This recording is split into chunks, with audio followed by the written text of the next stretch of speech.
today's video and drape is gonna be a little bit of fun. It's not your traditional drape at all whatsoever. It starts off traditional, it starts off like the Nivi Drape, but then we're gonna do something really cool with the pallu, turn it into a one sleeve situation going on, and it's just like such a fun drape to do. So let's get started. So I've pleated my pallu and pinned it. Before we get started on draping, I just wanna talk about the sari you use for this particular drape. I'm using a cotton sari, and it's not too starched, it's a malleable cotton sari, and this is the perfect sari for this drape. One, because the sleeve that you create, you'll see later, is gonna be dramatic and it's gonna hold its place.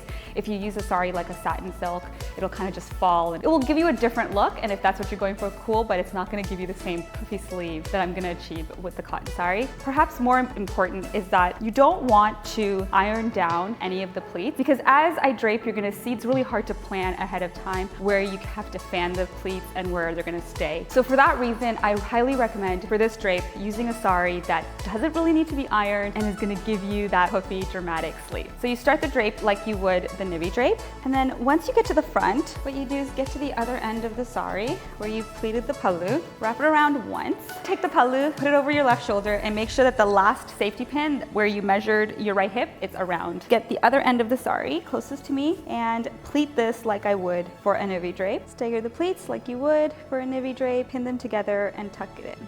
As you can see, my pleats here are not being very obedient, so if you want, you can just kind of guide them with your hands, or you can even kind of press them down with a hair straightener so that they really stay in place. I like the puffy look, so I'm just gonna leave them as is, and then tuck it in. Any extra fabric here, fold forward and tuck it in as well. So now what you're gonna do, take part of the sari here, pull this tight. So you wanna bring the pleats around you, under your left arm, wrap it around and pin it right here. Once you've pinned the pallu, what you're gonna do is take the rest of your pallu and kind of just position it around your arm, and you can pin along the edges of here. But what I'm gonna do is I'm just gonna gather these and take a hair tie, just your regular hair tie, and thread it, put it on my arm with pieces of the pallu in it. So it kind of creates a sleeve. Now that looks really awkward, so what you're gonna do is kind of bring it to your elbow, and then you're going to position it. And if you have tassels, you can definitely tuck those in. Okay, the best thing about the hair tie is that it really gives you that freedom. Tuck in as little or as much as you'd like.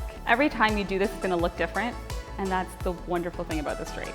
And that's it. This drape is perfect for when you have an old sari and you want to make it look new again, or you just want to wow the people that you're going to be seeing that day. I think this is a truly unique drape. This drape will look different on different kinds of materials. So with a cotton sari, it gives you that volume and that puffiness for that dramatic sleeve. If you were to try this with a satin silk or even a Kanjipuram sari, you get a totally different look. I hope you guys try out this drape. I hope you found this video useful. Give it a thumbs up. Leave any questions or comments in the comment box below. Hit the subscribe button, and I will see you in a future video.